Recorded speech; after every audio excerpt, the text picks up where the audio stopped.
Hemos venido teniendo un estudio sobre las ciudades de la llanura y de quien menos hemos hablado es de Sodoma y Gomorra, ¿cierto? Pero lo hemos titulado así porque realmente lo que está pasando en nuestro mundo hoy es que nuestro mundo se está convirtiendo mundialmente en las ciudades de la llanura. Es decir, los principios que gobernaron, los hábitos, el estilo de vida que se presentaron en Sodoma y Gomorra, hoy está siendo ya una realidad en nuestro medio. La vez pasada, la anterior ocasión, estuvimos haciendo un recuento de los diversos terrenos en que se están librando las batallas entre el bien y el mal en este campo. Pareciera que el enemigo estuviera ganando la batalla en los diversos terrenos. Hemos estado hablando cómo en el terreno político los diferentes países se ha estado implementando políticas que van en contra de la ley de Dios y en un abierto desafío a él. Esto liderado por la Agenda 2030 de la ONU. La Agenda 2030 lo firmaron todos los países en el 2015, comprometiéndose que para el año 2030 tres aspectos de la vida humana iban a estar mejorados, incluyendo la inclusión social. Cuando hablamos de inclusión social, estamos hablando de la identidad de género.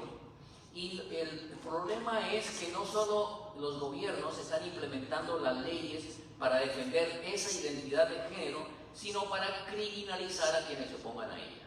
Ustedes escucharon la vez pasada cómo la ONU dio la orden de hacer una lista de las personas y los líderes en el mundo que no están de acuerdo con la agenda LGBT para tomar medidas drásticas.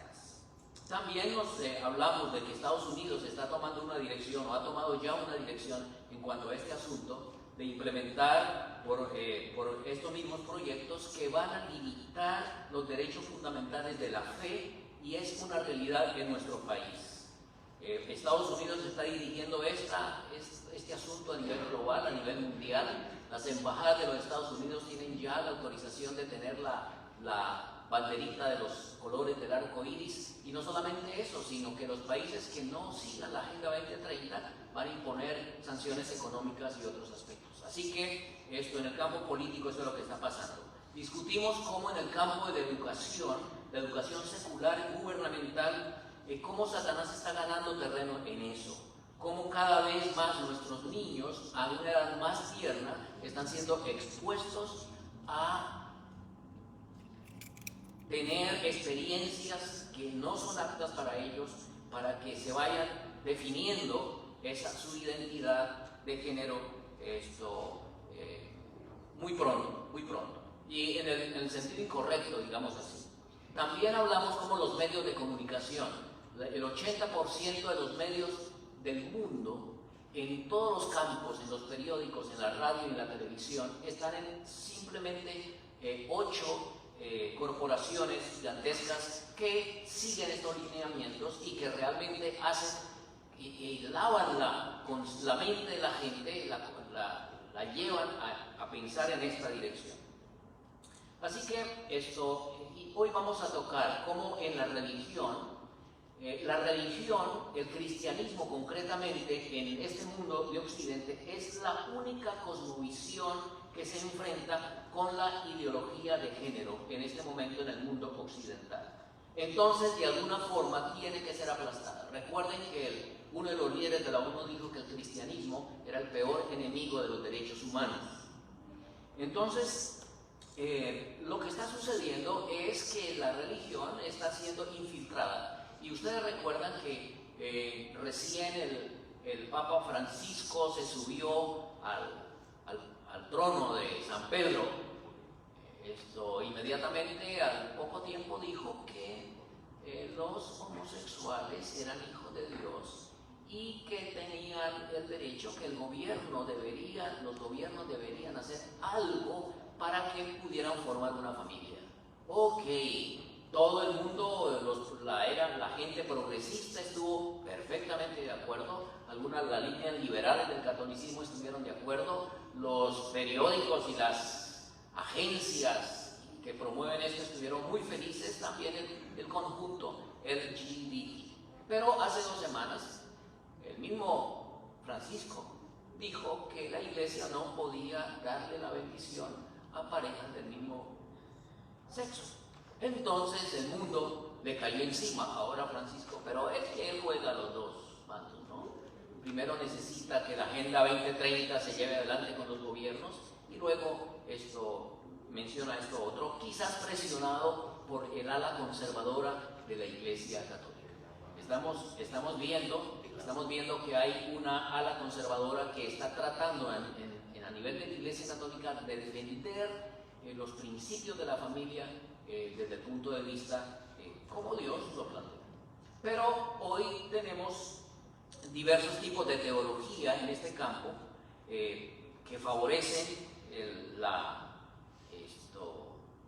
agenda LGBT. Uno de ellos es conocido como la teología queer, que incluye la identidad sexual y de género de los individuos y permite a la comunidad LGBTQ reclamar su espacio en el cristianismo. Eso es lo que define la teología queer. Entonces, ¿qué pasa? Hoy ya usted puede ir y conseguir Biblias inclusivas o Biblias gays. La cruz con los colores del arco iris. También se ha creado una teología cristiana gay. Hay comentarios bíblicos en esta dirección. Por ejemplo, William Montefiore escribió un libro donde dice que la figura de Jesús es imposible de entender hasta cuando comprendamos que Él es homosexual. Usted no puede conocer a Jesús, usted no puede entenderlo a menos de que primero acepte que Él es homosexual. Marcela Altaut-Rick, ella se especializó en contar las historias de la Biblia desde el punto de vista homosexual. Esta dama es la papisa de la teología homosexual dentro del cristianismo. La editorial CLIE, que es una editorial famosa y muy conocida en el mundo protestante, publicó un diccionario donde dice que Mardoqueo era homosexual, el tío de Esther, ¿no? Muy bien. El profesor de teología Tom Hans escribió un comentario del Nuevo Testamento en clave homosexual. Menciona que José y María no eran una familia convencional y que cuando Jesús curó al siervo del centurión, estaba curando era al amante del centurión. Y este mismo Señor dice que cuando en el Apocalipsis aparece el ángel con el arco iris de fondo, creo que es Apocalipsis 4, es como el día maravilloso del orgullo gay. Y que Juan, el apóstol Juan, era el novio de Jesús y que esto era conocido por todos, lo cual implica que era normal para su tiempo, en el tiempo de Jesús. Encontré otro comentario que parafrasea los versículos de la Biblia. Parafrasear las narrativas de la Biblia. Por ejemplo, Génesis 1:31 dice: porque Dios dijo que haya un arco iris de criaturas, y cada criatura que Dios trajo a la existencia, Dios reconoció que era muy buena. Un arco iris de criaturas. Están hablando en el lenguaje del arco iris, ¿verdad? Que es la bandera de la comunidad. La imaginación católica que permite esto, y hay un problema, y es que sencillamente se quiere modificar la teología. Por ejemplo, noten lo que dice este señor. Dice: la imaginación analógica católica, que permite para la sexualidad y la corporeidad del deseo del mismo sexo ser considerado como vestigios de la vida de Dios, no deja espacio para comentarios como lo siguiente: amar a la persona intrínsecamente desordenada, pero odiar el pecado de su expresión sexual. Nosotros hemos dicho acá, la sierva del Señor lo dice que nosotros debemos odiar el pecado, pero amar ¿qué? Al pecador. Ok. Entonces ellos dicen Creo que la Iglesia Católica también tiene este mismo concepto. Ellos dicen que amar a la persona intrínsecamente desordenada, es decir, pero odiar el pecado de su expresión sexual. Dice, este punto de vista solo contribuye a crear una falsa ideología de la naturaleza y objetivo lleno de gracia de la sexualidad humana. Y por hacerlo, tan erróneas concepciones del sujeto sexual deben ser resistidas y rechazadas. O sea, no, tú no puedes amar al pecador pero odiar su pecado, porque es la expresión de su ser íntimo de estas personas. Dice, pero para ser más precisos desde el punto de vista teológico, eso significa que Dios también debe salir del armario de las construcciones idolátricas y heteronormativas que causan una comprensión estrecha de lo que significa ser humano a imagen de Dios. Y todos los teólogos, independientemente de su identidad de género y orientación sexual, deben contribuir al trabajo de desmantelamiento de nociones heterodoxas de Dios.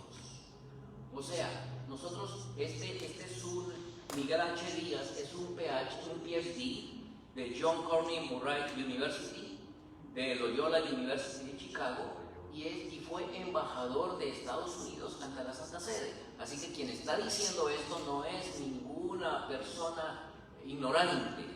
Está diciendo que Dios mismo tiene que salir del armario heterosexual en el cual ha estado, y que debe haber una teología que contribuya al desmantelamiento de esas nociones heterodoxas de Dios. Y luego dice, nada de lo que he propuesto en esta charla puede lograrse sino sin la ayuda del Espíritu de Dios, dice. Nada de esto que está proponiendo puede lograrse sin la ayuda del Espíritu de Dios, que nos invita a amar a todos nuestros prójimos, incluso a aquellos que dentro de nuestras familias, la iglesia y la sociedad nos han hecho daño. Nuestra fe cristiana en la resurrección ya nos ha asegurado que el amor siempre gana. Un nuevo mandamiento, dijo Jesús, os doy: amaos los unos a los otros. Como yo os he amado, así también vosotros debéis amaros los unos a los otros. San Juan 13, 34.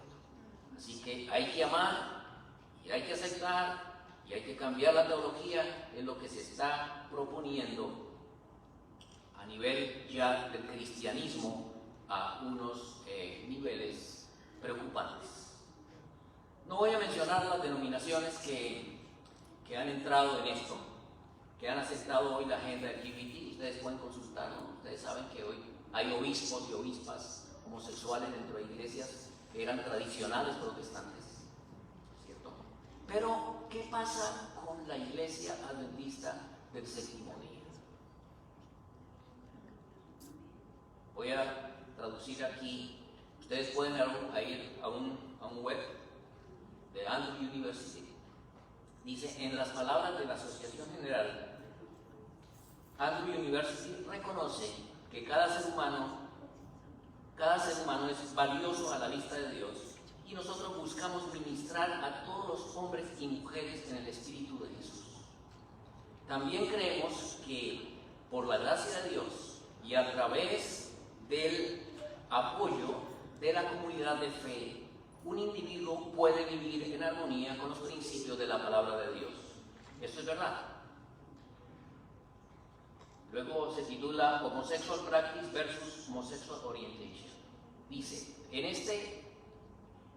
esta declaración, nosotros diferenciamos entre homosexualidad como orientación, o sea, propensión, inclinación, condición, disposición, y práctica homosexual, aunque no entramos a debatir sobre si o cómo o cuánto de la orientación es heredada o adquirida, siendo que la Escritura, los pasajes de la Escritura no van directamente a este punto. Todos los humanos, después de la caída de Adán y Eva, han pecado y están destituidos de la gloria de Dios. Romanos 3:23. Ellos están nacidos con una naturaleza pecaminosa y con la tendencia hacia el mal. Nuestra naturaleza ha sido manchada y corrompida por el pecado desde el nacimiento. Esto es dañado y este daño con tendencias heredadas y cultivadas hacia lo sexual y otras clases de tendencias lujuriosas, ya sean en el campo heterosexual u homosexual. Y estamos de acuerdo con eso. La distorsión es tanto heterosexuales que tienen tendencias que no son correctas ante la vista de Dios, así como también la tendencia homosexual. Pero por causa de la expiación de la sangre de Cristo, aquellos redimidos no son condenados, quienes son redimidos no son condenados y pueden recibir la victoria sobre sus tendencias e inclinaciones. También estamos de acuerdo. Vamos a ver. Dice, la Escritura condena la inmoralidad heterosexual no menos que la práctica homosexual y va en contra de albergar pensamientos lujuriosos y deseos de tales prácticas, mientras la homosexualidad es una distorsión del ideal edénico. No hay condenación para los homosexuales, las personas orientadas homosexualmente, tanto como que ellos permanezcan en Cristo Jesús. Es decir, Andrus considera que no importa que una persona tenga la tendencia homosexual, si está en Cristo Jesús, no es condenada mientras permanezca en Cristo Jesús. Y eso es una verdad a medias. Dice, y no alberguen o actúen hacia su orientación y propensión. Hace unas 2 semanas uno de los más famosos pastores evangélicos fue invitado a la catedral aquí en Washington, creo que fue en Washington, a predicar, y entonces él se desdijo de algo que había dicho hace ya unos cuantos años, de que realmente habló en contra o lo que dice la Biblia en cuanto a este asunto, y ahora dijo que los homosexuales son hijos de Dios, y recibió una avalancha de comentarios reprochando eso, porque es un hombre que ha escrito más de 100 libros de los cristianos, y le dijeron, la Escritura dice en San Juan 1:12 que a todos los que la recibieron, a los que creen en su nombre, les dio potestad de ser hechos hijos de Dios, los cuales no son engendrados de carne o voluntad de varón, sino de Dios. O sea, la Escritura dice que cuando alguien está en Cristo es una nueva criatura. Entonces no es que mis tendencias quedan ahí mientras yo esté en Cristo. Bueno, si estoy en Cristo, el Señor hace nuevas todas las cosas. Es lo que entiendo. Dice esto. El mismo principio se aplica a aquellos que están luchando con la inmoralidad heterosexual.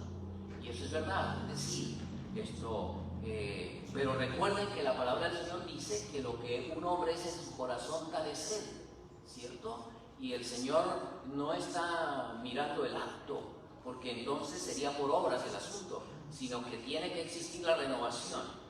Dice, aunque algunos individuos, estoy hablando de lo que piensa Andrew University, aunque algunos individuos pueden experimentar una liberación milagrosa de sus pecados heterosexuales y homosexuales, otros pueden tener que llevar consigo tales tendencias toda su vida. Y citan Gálatas 5:16 al 25, donde habla los frutos de la carne y los frutos del Espíritu. Y aquí es donde yo empiezo ya a no entender un poco. ¿Cómo es que el Evangelio libera a unos y a otros no? ¿Creen ustedes eso? ¿O el Evangelio libera a todos? ¿Cierto? El Evangelio dice, Romanos 1:16, porque no me avergüenzo del Evangelio, porque es poder de Dios para salvación a todos los que creen en él, al judío primeramente, también al griego. Entonces, los hermanos eruditos de Andrus han llegado a la conclusión de que hay unos a quienes el Evangelio les quita las propensiones y las tendencias pecaminosas, y otros a quien no se las quita. Y cuando usted va a la sección de Pastoral Care, Andrus aconseja darle cargos a quienes no son practicantes, pero que tienen la tendencia en ese sentido. Ahora, se colocó a una persona para ayudar a estas personas en la universidad, porque la universidad de Andrews actualmente tiene 4.767 estudiantes, pero tiene cerca de 300 personas de LGBT, ¿cierto? Entonces han colocado a una persona, a la señora Judith Bernard Fisher, directora de Andrews University Counseling and Testing Center, para que asuma esa responsabilidad. Y ella dice lo siguiente: como yo pienso del amor inconmensurable de Dios por todos sus hijos, yo estoy convencida que su espíritu de amor y gracia continuará guiando nuestros pasos, tanto como nosotros los alcanzamos a nuestros estudiantes a través de este nuevo grupo que está comprometido a proveer mentoring, cuidado cristocéntrico a estos jóvenes, tanto hombres como mujeres. Ustedes pueden ir a la página de la universidad. Hay una página que se titula Diversity. Ya cuando hablamos hoy, cuando encontremos en cualquier parte la palabra diversity, tenemos que ver que se refiere a la identidad de género. Dice Haven, care for, cuidado para nuestra LGBT más students, Andrews University. Ahora, Spectrum sacó en noviembre del 2017, porque eso pasó, porque en el 2017 oficialmente Andrews aprobó la creación de un grupo de soporte a la comunidad LGBT. Y esto no voy a ir adelante porque el tiempo es corto. Dice Eliel Cruz, fundador de AUL. Eliel Cruz me suena hispano, ¿no? Fundador de AUL One, activista LGBT, expresó su agradecimiento. Estoy hablando del activista dentro de la universidad en favor del grupo LGBT. Expresó su agradecimiento por los pasos que la universidad ha tomado en los últimos años para apoyar a sus estudiantes LGBT, con un entorno seguro en el que aprender y crecer. Nunca pensé que se formaría un grupo LGBT oficial en la Universidad Andrews, solo unos años después de mi graduación. Estos son los frutos del inmenso trabajo de los estudiantes LGBT en el campus. Este es el fruto del trabajo de los estudiantes LGBT en el campus, que solicitan que la Universidad Andrews les otorgue un espacio para poder progresar. Estoy agradecido por el trabajo que estos estudiantes han realizado y la ayuda y cooperación de la vida estudiantil y la administración de la Universidad Andrews. Esto sin duda salvará vidas. Aunque estoy entusiasmado con la formación de un grupo oficial, Cruz está decepcionado con la postura oficial de la Iglesia Adventista del Séptimo Día sobre los miembros LGBT y la adherencia de la Universidad Andrews a esa postura teológica en su manual del estudiante. El que promueve esto en la universidad está decepcionado porque la universidad está bien, los está apoyando y los está ayudando, pero al mismo tiempo la universidad tiene la postura teológica de la iglesia y la incorporó en el manual del estudiante. Lo que me quiere decir que la comunidad no quiere que el Señor los cambie, sino quiere que el Señor los acepte. ¿Está bien? Si bien hay muchas razones para celebrar la incorporación de Haven en la Universidad Andrews, me resulta difícil reconciliar su postura de no afirmación con su énfasis en el bienestar de las personas LGBT. O sea, lo que está diciendo este señor: si realmente quieren el bienestar nuestro, entonces deben modificar la teología, deben modificar su teología. Y modificar la teología es hacer lo que los demás están haciendo, modificando la Biblia, contando las historias en otro sentido. Dice: entiendo las complejidades y la política de ser una gran institución bajo la mirada de la Asociación General de la Iglesia Adventista del Séptimo Día. Viví esa política cuando era estudiante, pero después de graduarme me declararon culpable de que cualquier intento de remediar el número tan disparatado de personas LGBT que sufren problemas de salud mental y suicidio es inútil sin tener en cuenta primero la fuente de esa violencia, la teología no afirmativa hacia las personas LGBT. O sea, si queremos realmente ayudar a estas personas que tienen obviamente conflictos emocionales por esta situación, se tiene que cambiar una teología no afirmativa hacia una teología afirmativa. Yo diría que la Universidad Andrews está intentando apagar un incendio que están alimentando simultáneamente debido a la postura teológica oficial de la Iglesia Adventista sobre las personas LGBT que sigue la universidad. El problema es, mis hermanos, que con las nuevas leyes sobre discriminación, ya creo que la Universidad de Andrews va a tener que definirse si sigue con el grupo o qué hace, porque ya en los estamentos gubernamentales y a nivel de la sociedad usted no puede pretender que este tipo de personas, esta comunidad, hacerle ayudas psicológicas, terapia espiritual para que cambien. Sencillamente van a ser multados, y así como en España cobran un psiquiatra o un psicólogo que trate de ayudar a estas personas, le dan multa de 180,000 euros. Aquí en Canadá, de $200,000 canadienses. Si usted ayuda a alguien vamos a ver si cambia, ¿cierto? El plan, el Señor lo cambia, 200,000. Eso mismo va a pasar, Pero bueno, dejemos hasta ahí. Porque ahora quiero agregar algo. Cuando yo leo la Biblia, mi Biblia dice lo que dice en 2 Corintios 5:17 Pablo: si alguno está en Cristo, es nueva criatura. Las cosas viejas pasaron, y aquí que todas son hechas nuevas.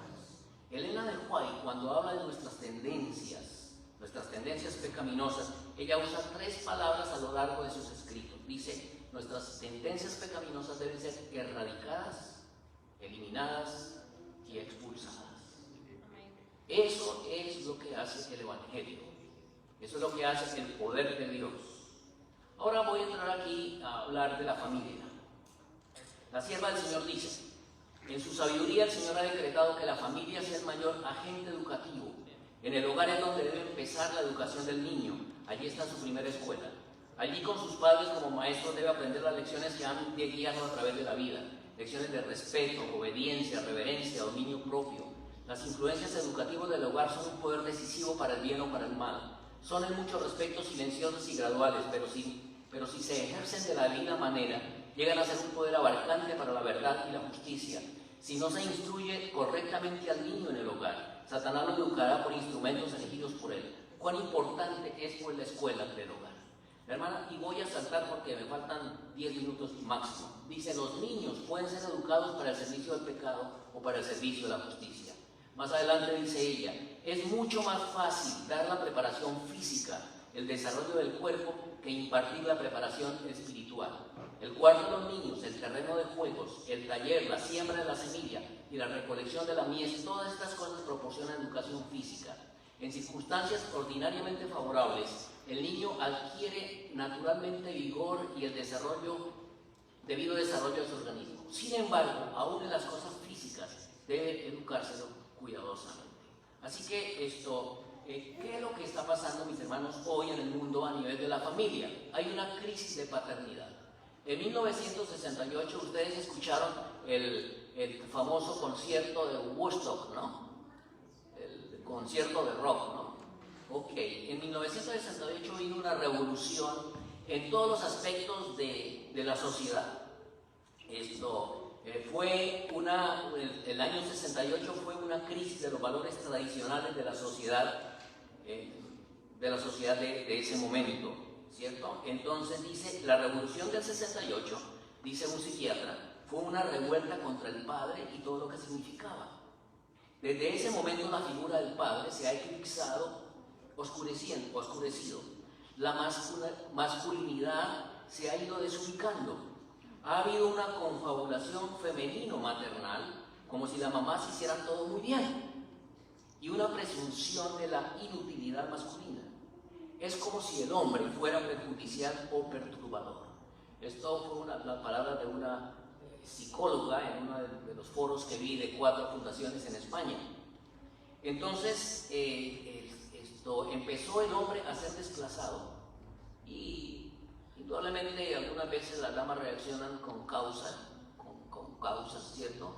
El feminismo es uno de ellos, pero el feminismo fue impulsado por la agenda Rockefeller. Los Rockefeller fueron los que impulsaron el feminismo, ¿cierto? Que son los que están con la Open Society y los que están detrás de todos estos movimientos. Entonces, estadísticas, vamos a ir a la estadística. Hoy ya las damas no necesitan para tener niños, inclusive ni siquiera un varón, ¿no? Porque la ciencia lo ha determinado que puede ser diferente. Estadísticas, el 90% aquí en los Estados Unidos de jóvenes que están en prisión han crecido sin padre, primero. En Tottenham, Inglaterra, en las revueltas del 2011, el 85% de los revoltosos eran muchachos sin padre. Yo invité hoy a José que viniera porque me gusta mucho que escuche esto. Lástima que allí hubo unos que salieron. La mayoría de los problemas sociales del varón hoy están en la base de la ausencia del padre del hogar. Drogadicción, delincuencia, embarazos en la adolescencia, fracasos escolares. Antes se creía que era la marginalidad o la pobreza los causantes, pero hoy se sabe que el problema es la ausencia del padre. Aquí en Estados Unidos hay 25 millones de niños creciendo sin padre, o sea, 1 de cada 3. Hay una explosión de madres solas en España, en Suecia, en Islandia. Lo que está creciendo más en este momento son las familias monomarentales, madres solas. No solo es la ausencia física del padre, sino también la ausencia psíquica y simbólica, lo que el padre representa, sino que muchas veces la madre inclusive dice: es mejor que esté lejos, que se pierda, no lo quiero ver. A eso se llama desculturización de la paternidad. Se le está quitando a los hijos las raíces que son la figura paterna, ese vínculo filial, la tradición familiar, que son tan necesarios para el desarrollo psíquico y equilibrio personal de los hijos. Cuando el padre no está presente, se crea una dependencia del niño con la madre. Se crea como un apéndice. Se crea una relación de pareja, dicen los psiquiatras. El niño no tiene autonomía. El seno materno es acogedor, pero limitativo. Hay madres que ahogan a sus hijos en amor. Los psiquiatras dicen que hay madres que hasta duermen con sus hijos y crean un incesto psíquico. Expresión fuerte, ¿no? Hay una función esencial que es la separación de la madre con sus hijos. Y es el padre el que tiene que dar libertad a sus hijos de la madre. Es una función que realiza el padre simplemente con la presencia del padre en el hogar. El padre representa la libertad, contrario a lo que pueda pensarse que es autoritario, perjudicial o perturbador. Pero el padre es también custodio. Debe efectuar esa separación del niño de su madre responsablemente, porque dicen los psicólogos: sin separación no hay crecimiento. El padre tiene la responsabilidad de traer libertad a la madre, liberar a la madre como madre. Y en el hogar el padre es el encargado de imponer la ley simbólica de la familia, el orden. Cuando los hijos aceptan un no del padre, dicen los psicólogos que va a aceptar un no de la sociedad, un no de la ley. Deciden actuar dentro de la ley. Es el padre quien coloca los límites de los deseos a los hijos, que no todos lo tienen, que no todo se puede. Las madres tienen a superproteger y a dar, ¿cierto? El padre a limitar. Desde el punto de vista de la identidad sexual, el padre es esencial. Tanto el niño como la niña sufren una identidad sexual con la madre, y es lógico porque han estado rodeados por las 4 paredes del útero en su vientre. Entonces el niño trae una identidad con su madre muy fuerte. El varoncito entre los 3 y los 5 años sufre como un desgarro al desvincularse de la madre, pero necesita de la presencia firme del padre para tener su identidad sexual masculina definida. El padre es el primer modelo de identidad sexual para su hijo. Los niños que viven en un mundo feminizado, porque viven solo con su madre, pueden desarrollar modelos inadecuados de masculinidad o modelos inadecuados en su identidad sexual. Por eso, apreciados hermanos, apreciadas familias, el Señor ha hecho las cosas bien. Por eso el modelo de la familia tradicional, del hombre y la mujer, del padre y la madre, es muy importante. El padre, y es algo muy súper importante, es además la primera imagen de Dios que van a tener sus hijos. La crisis de paternidad está minando la imagen de Dios en los hijos. Freud dijo, Dios es la consecuencia lógica de tener un padre comprometido en el hogar. Aún este psicólogo dijo, Dios es la consecuencia lógica de tener un padre comprometido en el hogar. Los más grandes ateos del siglo XX fueron huérfanos desde niños. Está Nietzsche, está Alberto Camus, está Bertrand Russell. Fueron huérfanos, no tuvieron un padre. Alberto Camus murió el 4 de enero de 1960, un filósofo contemporáneo, y murió en un accidente de tránsito de carro, y entre los hierros retorcidos encontraron una nota que iba a formar parte del próximo libro que él iba a escribir. Y él dijo lo siguiente: necesito alguien que me guíe, necesito alguien que me elogie, alguien que me repruebe, no por su poder, sino por su autoridad. Necesito a mi padre. Un viejo ya de 40 y tantos años.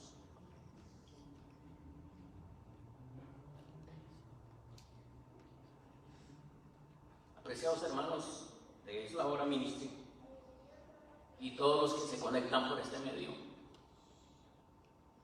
necesitamos entender que nuestro compromiso como esposos, como esposas y como padres contribuyen a reafirmar los propósitos de Dios para nuestros hijos y contribuirán a su crecimiento y contribuirán a que nuestros hijos sean apartados de la inmoralidad que hoy reina en el mundo. Por eso la familia es tan importante. Por eso es necesario que hayan familias constituidas. Por eso es necesario que aprendamos a resolver nuestros problemas como pareja. Porque los hogares no deben disolverse, pueden traer consecuencias trágicas. Así una mujer, una madre haga lo mejor que puede, nunca puede sustituir la figura y la posición de un padre. Que el Señor bendiga a cada padre en esta tarde. Amén. Vamos a cantar el himno número 190. Santo Espíritu de Cristo, mora en este corazón.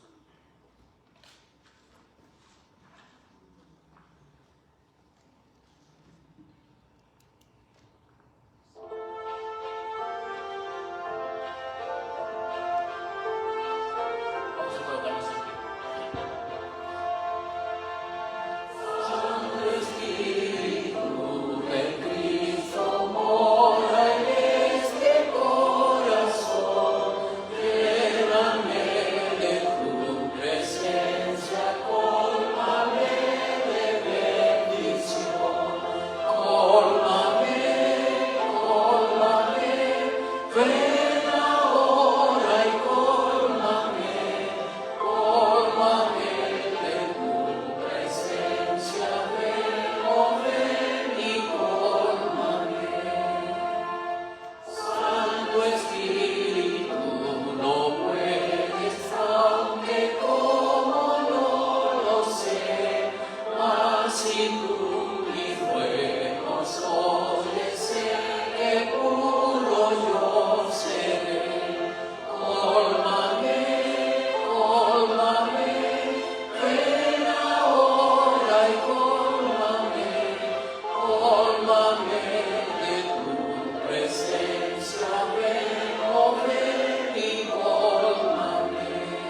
Salmo 144:12 dice: sean nuestros hijos como plantas crecidas en su juventud, nuestras hijas como esquinas labradas como las de un palacio. Vamos a orar. Amado Señor, te damos las gracias por que tú nos has dado en tu palabra el modelo del hogar, de la familia, de la paternidad, de la maternidad. Cuánto daño se ha hecho la sociedad al alejarse de tus principios y buscar otros caminos. Hoy tenemos una sociedad destruida por el pecado y la maldad. Y cada vez, oh Señor, la experiencia de la ciudad de la llanura se está convirtiendo en la norma y en el pan de cada día de nuestra sociedad. Sabemos que eso, Señor, tú lo miras con mucho dolor y mucha tristeza, pero permítenos a nosotros tener bien claro y bien cimentado los propósitos que tú tienes para cada uno de nosotros como familias, como esposos, como esposas. Y permite, Señor, de que esos principios puedan ser escritos indeleblemente en nuestra mente y en nuestro corazón. Bendice a cada padre que está levantando niños en este momento, hijos, en medio de tanto peligro y de tanta maldad. Dale sabiduría y permite que puedan depender de ti. Es la única manera y es el único salvavidas. Que podamos entender esto. Imploramos en el bendito nombre de Jesús. Amén.